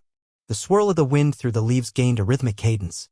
For a moment he thought he heard something like a heartbeat, deep and steady. A flicker of images danced behind his eyelids, the crypts beneath Winterfell echoing with footsteps long gone, a direwolf prowling under moonlight, a crow perched on a branch calling out. Then a flash of bright blue eyes, something that made him recoil in sudden terror. The image vanished. Darkness closed in, and Bran felt as though he were spinning, floating in the void between worlds. He clung to the sensation of his hand on the tree as though it anchored him. Gradually, he became aware of Jojen and Mira's presence again, their quiet breathing nearby. Bran opened his eyes, finding the Godwood unchanged except for the hush. The face in the tree stared as ever. Mira watched him, her eyes worried. Did you see something? Bran swallowed. Yes, he managed. I'm not sure what. It was as if the tree was trying to show me things, but I couldn't hold on. Something blue. It made me afraid. Jojen shared a look with Mira. The others, he said softly, fear shimmering in his tone. It could be that you glimpsed them. They stir beyond the wall. It may be the old gods are warning you. A shiver traced up Bran's spine, colder than the winter air. He remembered old tales, white shadows, the dead rising, the long night. But they're so far away, he said, though it sounded like a plea. Why show me that? Mira set a hand on his shoulder. Because if they come, no place is truly safe. And you, Bran Stark, might have a role to play. He closed his eyes, feeling tears threaten. I'm just a boy. Jojen nodded sympathetically. Aye, but fate seldom cares how old we are. Do not lose heart. We'll keep it at a little each day until you grow stronger in these visions.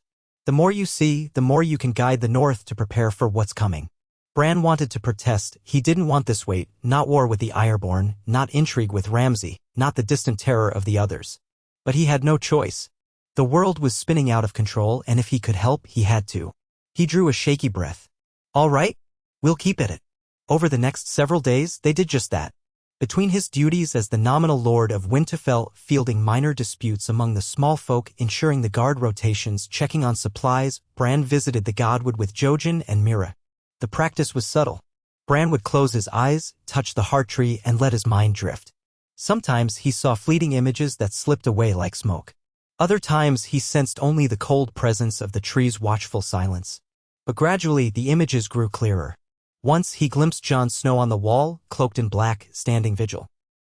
Another time he saw his mother weeping in a dimly lit tent. And always the crow. It hopped across the branches, cawing, one of its eyes gleaming a vivid red, the other a swirl of darkness. In those same days, Ramsay's hunts became a grim routine. The Bolton bastard would ride out with his men, returning at dusk with a savage grin and trophies of questionable nature. The talk among the servants was hushed and fearful. There were rumors that Ramsay had hunted runaway thralls or that he used his hounds to chase local peasants for sport. Bran heard these rumors and felt sick, but he had no proof.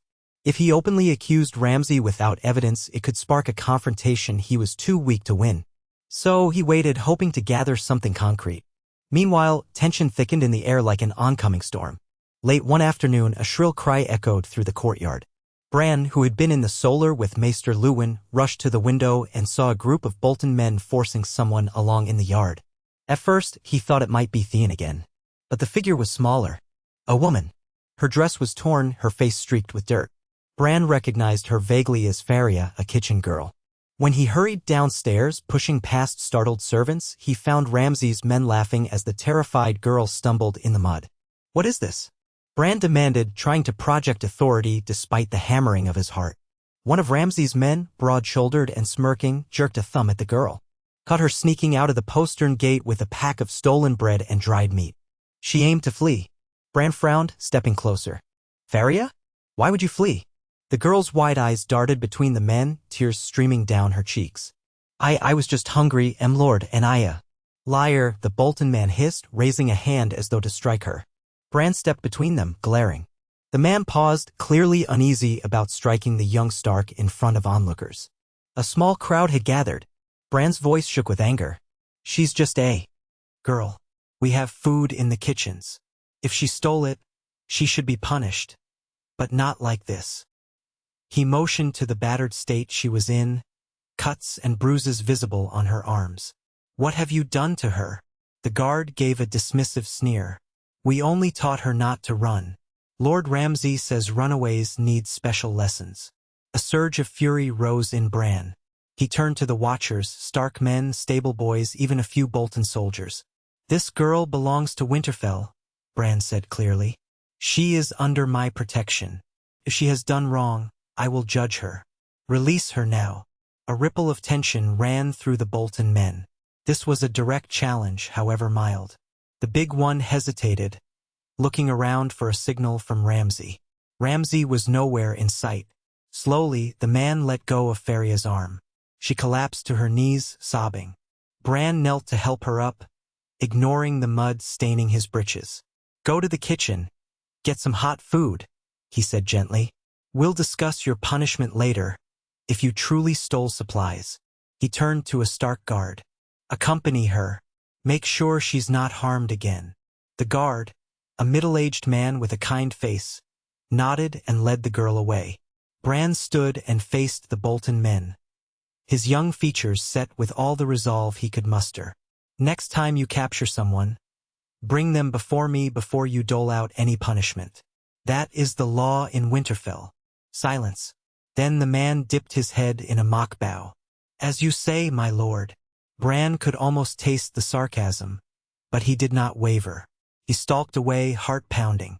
Every step felt like an exposed target on his back. In that moment, he understood more than ever the fragile line he walked. If Ramsay decided to do away with him, could the small handful of Stark loyalists fight back effectively? He retreated to the Godswood again, needing the solace of ancient roots and still water. He told Jojen and Meera what had happened. Jojen frowned. You can't keep defying him without a plan. He'll strike back. I know, Bran said miserably, but I can't just let him terrorize our people. Meera touched his hand. We'll protect you as best we can. Maybe we can gather evidence of his cruelties, present it to the other lords when they return, or to Lord Bolton if he arrives. But that might be a long time coming. Bran nodded, a sense of grim acceptance settling over him. Let's see if we can track his hunts, he said. Maybe we'll find signs of what he's really doing. If he's truly hurting innocents, I want to know.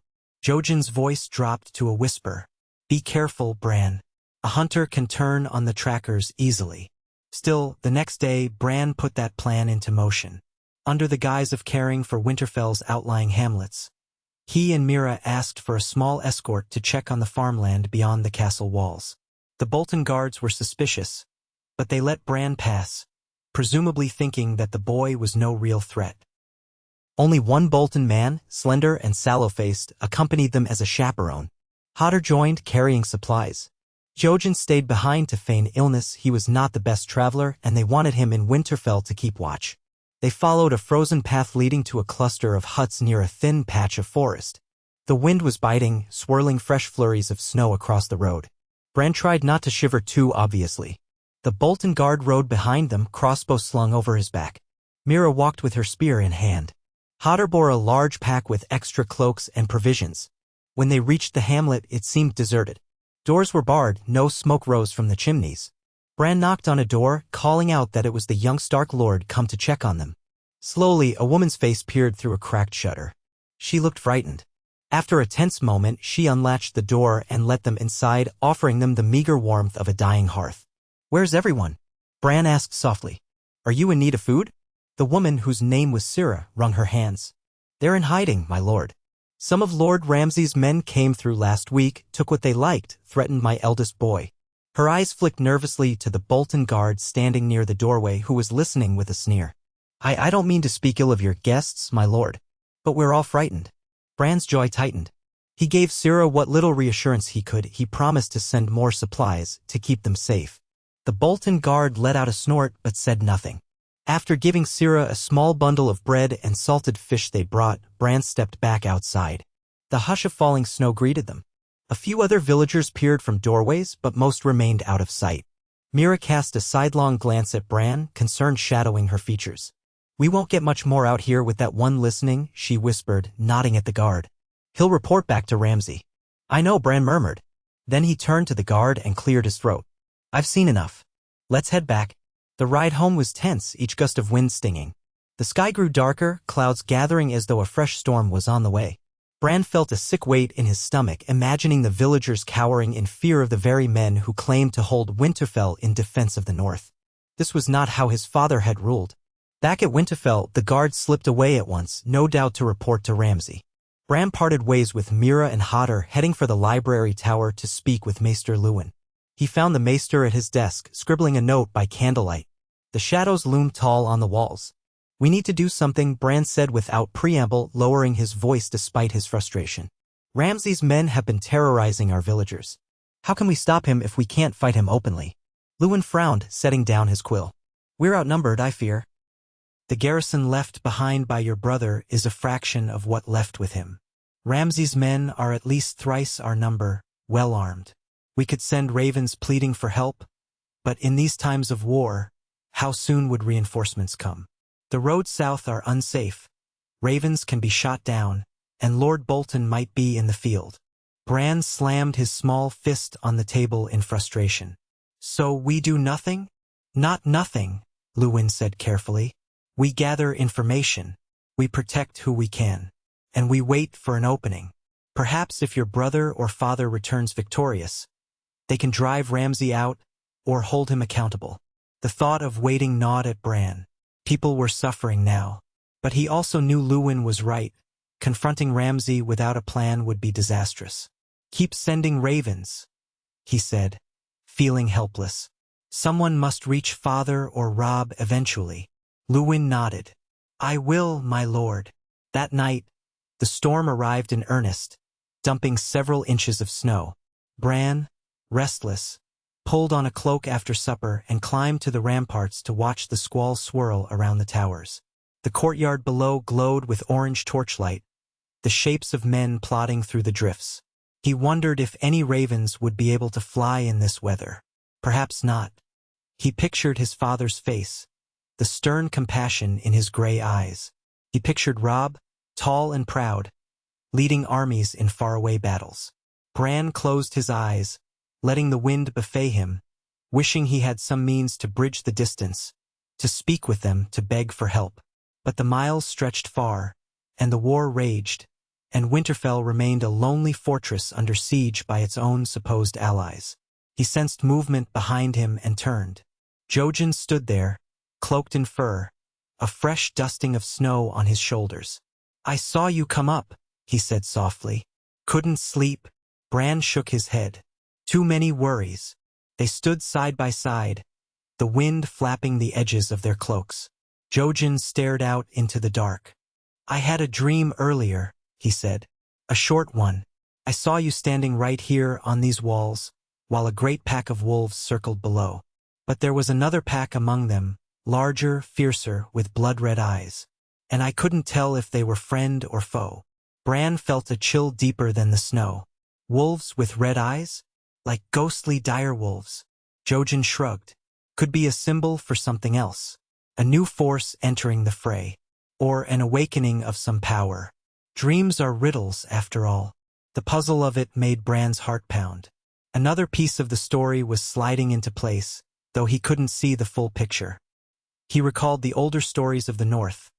Things old Nan used to say in her cracked voice. White wolves that prowled the darkest nights, ghost packs that appeared before times of great upheaval. Was that what Jojen's dream signaled? They lingered a while, silent in the swirling snow. Far below, Bran saw a figure emerge from the main keep, walking across the courtyard with a torch. Even at a distance, the tall, lean shape and the haughty tilt of the head marked him as Ramsay. He was followed by two of his men, and they were heading toward the dungeons. Bran's gut churned. Was he going to torment Theon? Or someone else? He almost wanted to slip down to stop them, but Jojen laid a hand on his arm. You can't stop him tonight, Jojen whispered. Not without being foolish. Slowly, the tension eased out of Bran. He knew Jojen spoke truth. I hate this, he muttered. They returned to the warmth of the corridors, though warmth felt an illusion in a castle that no longer felt like home. Bran parted from Jojen, going to his bedchamber where Hodder snored softly. He unbuckled his cloak, sank under his blankets, and stared at the ceiling, haunted by the shape of Ramsay's torch in the courtyard and by the fragments of dream that pointed to something terrible looming just beyond the horizon. The days that followed were a blur of winter storms, slow decay of morale among the Stark men, and the creeping certainty that the Bolton presence would never relent on its own. Messages came that pockets of Ironborn still clung to certain coasts, raiding whenever they could. The farm yields were minimal at best. The peasants had begun to fear not just a harsh winter but also the men sworn to defend them. Through it all, Bran kept trying to hold order, to be the Stark in Winterfell, too young for the burden but too proud to yield. One icy morning, a new arrival brought a measure of relief. A small company bearing the sunburst sigil of House Karstark rode through the gates, led by Harrion Karstark, third son of Lord Rickard Karstark. They came with a dozen men and a wagon of supplies intended for Robb's war effort but rerouted due to skirmishes in the neck. Harrion greeted Bran with genuine respect in the great hall, kneeling briefly. Lord Bran, he said, my father is with your brother's host, but we found ourselves cut off by fighting. We seek shelter until we can rejoin them. Bran tried not to beam at the sight of loyal bannermen.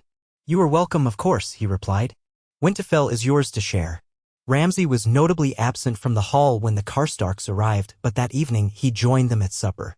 Tension crackled in the air as Ramsay introduced himself as the loyal protector of Winterfell with that sly grin of his. Harrion gave him a polite but wary nod, clearly unsettled by the man's reputation. Still, extra swords loyal to House Stark gave Bran a flicker of hope. Perhaps with Karstarks on one side and the stalwart remains of Stark guards on the other, Ramsay would think twice about any overt move to seize power. The following day, Harrion and his men set about reinforcing the battlements at Bran's request.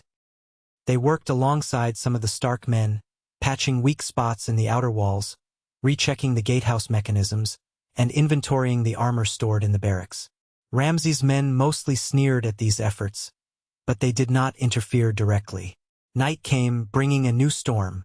Bran, stiff from another session of practicing stealth with Mira, retreated to bed early. Outside, the wind howled like a living thing. He tossed and turned, beset by half-lucid dreams of wolves and crows, endless snow, and the tall figure of Ramsay brandishing a torch.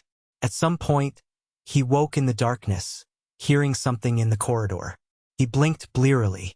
Hodder was upright, listening at the door. "Hodder?" he rumbled, sounding unsure. "Stay here," Bran whispered. Throwing off his blankets, he rose, slipping into his boots and a cloak. He padded to the door, pressing an ear against it. The corridor beyond was dark save for a single flickering torch in a sconce. But faintly, he heard a scuffle, a muffled cry. His heart hammered. He should fetch help. But from whom? The entire castle was a patchwork of uncertain loyalties. Summoning all the courage he could, he glanced back at Hodder. "Come with me," he breathed. "Hodder?" the big man said, eyes full of concern. But he followed Bran out into the corridor. They moved slowly, trying not to make noise. Bran recalled Mira's lessons: roll the foot, place weight gently. Hodder simply moved carefully by nature, though his size made quiet steps challenging. They passed 3 doors, turned a corner. Then Bran saw the flicker of torchlight from around another bend. He paused, motioning Hodder to wait. Gently, Bran peered around the corner. 2 men in pink Bolton cloaks were half-carrying, half-dragging a figure whose head was covered with a burlap sack. They were heading for a side stairwell leading down to the dungeons. The figure struggled weakly, letting out muffled whimpers. Bran's stomach clenched. Who was that? Another prisoner? He leaned back, heart pounding. The wise course would be to sneak away, to pretend he saw nothing. But a surge of defiance rose in him. He was tired of letting Ramsay's men vanish people into the darkness. Summoning courage, he looked up at Hodder, who stared back with worried eyes. "We have to help," Bran mouthed. Hodder seemed uncertain, but he nodded. So they crept after the men, staying just out of sight. The corridor wound downward, torches set at intervals along the stone walls. The men didn't speak much, but Bran caught a whispered fragment. "Ramsay wants this one questioned quietly." Then they disappeared into the gloom of the dungeon entrance. Bran paused at the top of the stairs, cold sweat slick on his palms. The smell of damp stone and mold wafted up from below. The corridor to the main dungeon was lit by only a few feeble torches. He could hear the men's footfalls echo off the walls. Gritting his teeth, he followed. Step by step, he moved quietly, pressing himself against the wall, Hodder close behind. They reached a landing with an iron gate leading to the cells. Beyond the gate, the men had already carried their victim into a side chamber. The door closed behind them, but light glowed from beneath it. Fear warred with adrenaline in Bran's chest. He crouched near the door, listening to the scuffling sounds within. "We'll see what you know," one of the men said in a harsh whisper. Then a muffled cry from the prisoner. Bran's stomach twisted. Did he dare intervene? Suddenly, steps echoed from behind them. Bran turned to see a third Bolton guard descending the stairs, a torch in hand. The guard froze, eyes widening at the sight of Bran and Hodder near the door. Bran's mind raced. If this guard raised the alarm, the men inside would know they had been followed. Bran might well be the next to vanish into the bowels of the dungeon. But Hodder reacted faster than expected. With surprising agility, the big man lurched forward, clapping a massive hand over the guard's mouth before he could shout. The guard tried to wrestle free, but Hodder's strength was formidable. They stumbled against the wall, the guard thrashing. Bran's heart thundered. He reached out, grabbing at the man's arm. They struggled, nearly dropping the torch, which sputtered dangerously near some spilled straw. The guard's eyes bulged as Hodder squeezed. A strangled gasp escaped him, then he stopped struggling, slumping unconscious, or worse. Bran wasn't sure if Hodder had accidentally killed him or merely knocked him out. Chest heaving, Bran motioned for Hodder to set the man down quietly. They placed him on the cold stone floor. The muffled commotion inside the chamber must have drowned out any noise from the scuffle because no one emerged. Bran stared at the prone guard, trembling. He'd never been so close to real violence, up close and personal. Even in the Ironborn battle, he'd mostly watched from the walls. Now, with adrenaline pumping in his veins, he fought the urge to retch. Hodder looked at him, wide-eyed, fear and confusion mingling on his honest face. Bran swallowed hard, putting a hand on Hodder's arm. "You saved me," he whispered. "But we have to go. Now." A scream cut through the dungeon air from inside the chamber. Bran's blood ran cold. Some part of him roared that he couldn't just leave. The rational part warned that they were unarmed and outmatched. Yet the scream echoed again, sending a jolt of horror through him. Before he could decide, the door burst open. The two Bolton men staggered out, dragging the prisoner, who now had the sack pulled off her head. Bran glimpsed a girl's face, gagged, eyes wild with terror. The men froze at the sight of Bran and Hodder, then cursed. What in all seven hells? Bran's mind went blank. He had no plan. The corridor was narrow, the men armed. One had a short sword, the other a wicked-looking knife. Then, unbelievably, footsteps clattered from behind them again. Another figure had come into the corridor from deeper in the dungeon. For a crazed second, Bran assumed it was yet another Bolton guard, but then, in the torchlight, he saw the face. Haryon Karstark stood there, expression grim. "What's going on here?" Karstark demanded, eyes flicking between the scene. The terrified prisoner, the unconscious guard on the floor, Bran and Hodder pinned between Bolton men. "They were torturing her," Bran burst out, his voice shaky. "You heard the screams." The Bolton men sneered, brandishing their weapons. One spat on the floor. "We have orders from Ramsay. This is his prisoner. Stand aside, Karstark, or you'll regret it." Haryon's jaw tightened. He reached for his sword. "A Stark outranks a bastard Bolton in the north. Release the girl." For a tense moment, no one moved. The torches sputtered, throwing wild shadows on the damp stone walls. Then the man with the sword lunged at Haryon, and chaos erupted.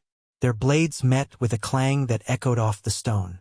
Bran cried out, stumbling backward. The second Bolton man rushed forward, raising his knife. Hodder bellowed, an inarticulate roar, and charged. He barreled into the man, knocking him aside before he could slash at Bran. Metal clanged, men grunted. Haryon parried, stepped in, and buried his sword in the first guard's side. The man spat blood, sagging. Meanwhile, Hodder pinned the other man, who clawed at him furiously. The pinned guard managed to slice Hodder's arm, drawing blood, but Hodder's raw strength overcame him, slamming him into the wall. The guard collapsed. The woman they had been dragging lay trembling on the floor, her gag half pulled out of her mouth. A hush fell, broken only by Hodder's ragged breathing and the distant drip of water. Bran rushed to the woman, tugging the gag away. She was young, maybe not much older than Sansa. Dark hair, tear-streaked face. She stared at him in terror, not comprehending. "It's all right," Bran managed, though his own heart pounded so hard he could barely speak. "We won't hurt you." Haryon Karstark wrenched his sword free of the downed guard. "Blood trick." Cled across the floor. He looked at Bran, his expression taut with shock. "My lord, do we have any idea who she is?" Bran shook his head. "No, but we can't leave her here." He glanced at the unconscious or dying guards. "Ramsay will come after us now." Hodder groaned softly, pressing a hand to the cut on his arm. Bran's breath caught. "Hodder, you're hurt," he said, voice shaking. The big man looked confused and distressed, but the wound didn't seem life-threatening. Bran turned to Haryon. "We need to get to safety. Maybe your men can help us get out of the dungeons without being seen." Haryon nodded. "Follow me. Quickly." He helped the trembling girl to her feet, supporting her with one arm. Bran and Hodder followed. They ducked past the unconscious guard Hodder had choked out, stepping gingerly over the bleeding man Haryon had slain. The corridor stretched deeper into shadow, but Harrion led them along, seeming to know a back way. They found a narrow staircase that rose to a storeroom seldom used. They emerged into a corridor near the kitchens, the air warmer and scented with old flour. Bran paused, adrenaline surging. We have to hide her. We can't let Ramsay find her. Or us. Harrion nodded, face grim. Agreed. I'll take her to my men's quarters. Let them guard her. If Ramsay wants to claim her as a prisoner, I'll stand in his way. Thank you, Bran breathed. He realized that with Harrion's presence, they had a chance to resist. A small chance, but more than before. Harrion guided the girl away, speaking softly to her. She clung to him, terrified. Bran turned to Hodder, who was bleeding freely. We have to get that wound cleaned. Come on. They hurried to Maester Luwin's turret. Luwin answered the door in a nightrobe, eyes widening at the sight of blood. Bran quickly explained, in halting whispers, about the dungeon and the girl. The Maester treated Hodder's arm with poultices and bandages, hands shaking slightly at the news. This could spark bloodshed, he murmured. We've put Ramsay's men on a collision course with the Karstarks if they realize Harrion killed one of their own. Bran swallowed hard. They tried to kill Harrion. They abducted a girl. We can't just... No, we cannot, Luwin agreed softly. This is beyond the pale, even for the Boltons. We must be ready for their retribution. I'll send a messenger to Harrion, urging caution. If the Bolton men come for him, we must stand together. Bran sank into a wooden chair, head spinning. His entire body trembled from the aftermath of violence. He closed his eyes, wishing he could wake from a nightmare. But no, he was awake, and the nightmare was real. The rest of the night passed in tense silence. Bran remained in Luwin's turret, not daring to return to his own chamber. Hodder eventually dozed off in a corner, his arm bandaged. Outside, the storm raged. When dawn came, the question hung in the air, would Ramsay retaliate? Sure enough, soon after first light, the courtyard erupted in shouts. Bran, exhausted, rushed to the window to see Bolton men assembling, swords drawn, facing off against a group of Karstark soldiers. Harrion stood at their head, the rescued girl cowering behind them. Ramsay appeared wearing a thick cloak and an expression of seething anger. Snow fell in heavy drifts. Men yelled, brandishing steel. Bran dashed down the stairs with Luwin close behind, heart in his throat. By the time he reached the courtyard, the confrontation was one spark away from an inferno. Ramsay's voice carried over the wind. You dare kill my men in secret and steal away my prisoner? You'll pay for this, Karstark. Harrion stood his ground, sword in hand. Your men attacked me first, and that girl is under Stark protection. Back away, Bolton. Dozens of men ringed them, weapons drawn, dividing into two camps, those loyal to the Starks and Karstarks on one side and the Bolton men on the other. Bran pushed through the circle, his breath steaming in the cold. Stop, he shouted, forcing as much authority as he could muster into his tone. Ramsay wheeled on him, eyes blazing. Your Karstark friend murdered my men. You think I'll just let that go? They were torturing an innocent girl, Bran countered, voice shaking but determined. You call that justice? Ramsay advanced, each step crunching in fresh snow. His men bristled, brandishing weapons. The Karstarks did likewise. Those men were following my orders, Ramsay snapped. If you hamper my authority, you hamper my father's. Do you wish to make enemies of House Bolton? Bran felt an icy dagger of fear. You hamper the laws of the North, he retorted. This is Stark land, and no man shall be taken or tortured without just cause. Ramsay's nostrils flared. This is war, boy. We do what must be done. Is it war when you abduct a kitchen girl? Bran shot back, voice rising. Explain that to me. Harrion Karstark added, we found no evidence of wrongdoing from her except that your men seized her in the dead of night. My father follows the Stark banner, so do I. I'll not stand by while you commit horrors. Ramsay's lips curled in a sneer. Very well. You side against me. Know this, my father rules more than half the North by right of fear and cunning. Your father, Karstark, parted ways with Robb once. Don't think I've forgotten. And you, boy Stark, his eyes fixed on Bran with something akin to loathing. If not for me, you'd be kneeling to the Ironborn. Bran's heart hammered. He knew this moment could shape the fate of Winterfell. If he backed down, Ramsay would tighten his grip further. If he stood firm, there might be bloodshed. The swirling snow stung his eyes, and all around him men tensed, waiting for a single word to start the fight. The rescued girl cowered behind Harrion, tears freezing on her cheeks. Swallowing his fear, Bran lifted his chin. You saved Winterfell from the Ironborn. I won't forget that. But your men have overstepped. We serve justice here, not cruelty. If you cannot abide by Stark law, you must leave. He could hardly believe the words as he said them. Behind him, he sensed the unwavering stance of Karstark soldiers. Ramsay's rage twisted his features. He looked ready to strike, to spill blood right then and there. His men outnumbered the Karstarks, perhaps 2-1, but if the Stark loyalists joined in, it might be even. Before the tension snapped entirely, a horn sounded from atop the walls. All heads jerked upward. A guardsman on the ramparts waved frantically. "Riders approaching," he shouted over the wind. A swirl of confusion rippled through the courtyard. Ramsay and Haryon both halted, straining to see through the gates. The horns blew again. Could it be an enemy force? Or perhaps something else entirely? Bran's heart pounded.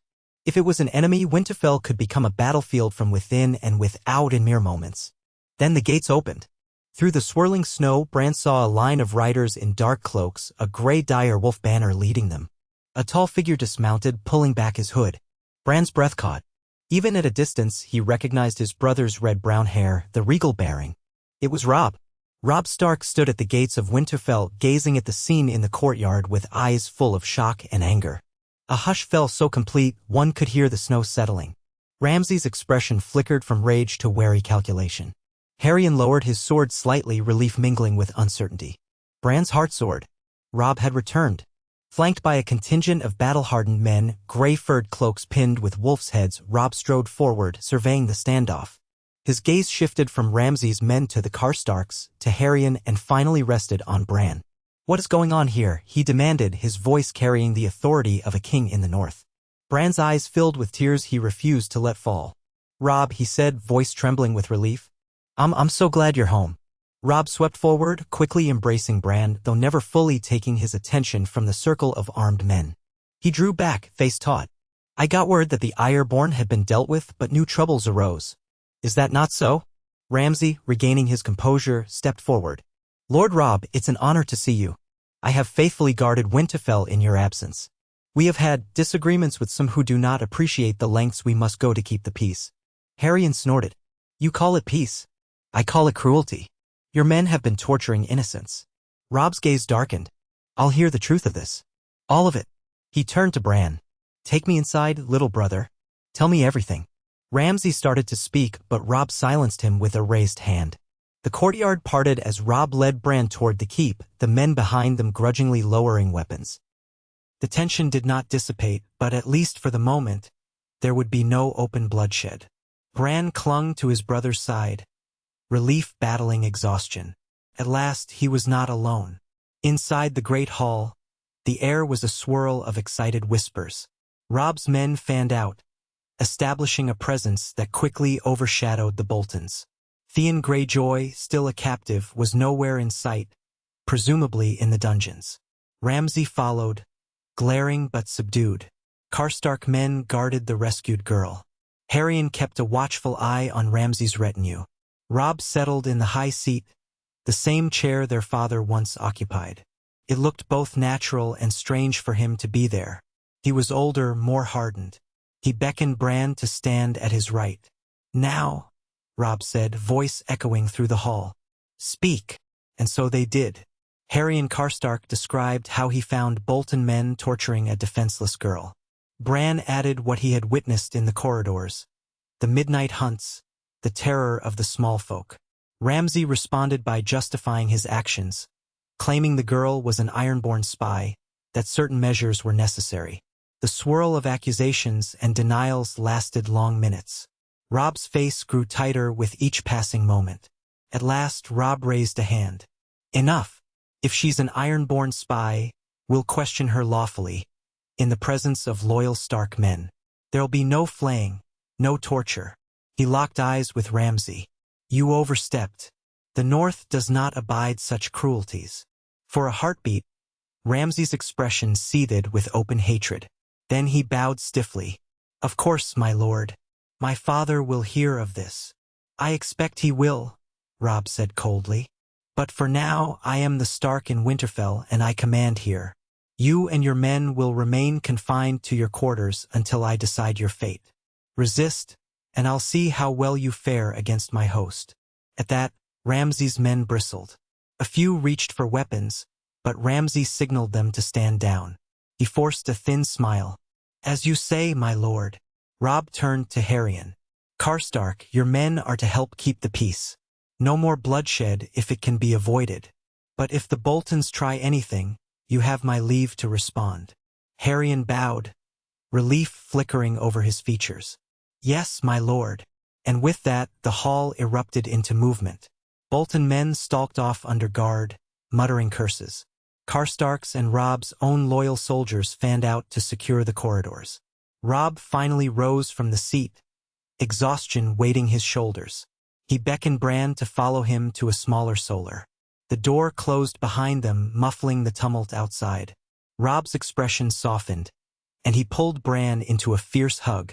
You did well, Robb murmured, voice thick with emotion. Holding this place. I know how hard it must have been. Bran finally let the tears slip free. I tried. But Ramsay, he's done horrible things. People are scared, Robb. I was scared. Robb squeezed his shoulder. I'm here now. We'll set this right. And Mother is not far behind with more of our forces. We've turned the tides in the Riverlands so I could spare men to come north once I heard rumors of the Boltons taking liberties. Bran inhaled a shaky breath. Is father well? Robb's jaw tightened. He remains hand of the king, though King's Landing is full of vipers. For the moment, father's position is stable. But Joffrey is king in name and the queen's power is strong. We can't be sure how long father can keep the peace there. War still rages. Stannis Baratheon fell at the Blackwater, they say, but new threats rise. The Tyrells have allied with the Lannisters. Our own cause stands precarious. Bran felt a wave of weariness. The realm was in chaos, and even though he hadn't fallen from that tower, it seemed all the darkness in the world had converged anyway. You've come back, though. That's enough for now. Robb managed a small, reassuring smile. Yes. Let's drive these shadows from our home. Then we'll plan our next step. We might have to face Lord Roose if he objects to how we handle Ramsay. Bran nodded, steeling himself.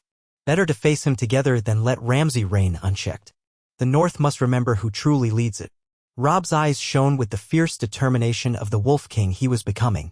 We do. And we'll prove it. Outside, in the courtyard, fresh snow blanketed the footprints of strife as though the land itself tried to hide the recent violence. But the echoes of it lived on in the hearts of Winterfell's people. For now, at least, hope sparked anew with Robb's return, and the memory of a child forced to bear a lord's burden might at last find some relief. Yet far beyond the walls, more storms gathered, wars, betrayals, and ancient evils stirring in the darkest corners of the world. Bran Stark, unbroken, felt the first flicker of readiness to meet them, supported by family and guided, perhaps, by the old gods whose voices whispered in the weirwood trees, reminding him that destiny had only just begun to weave its threads around him.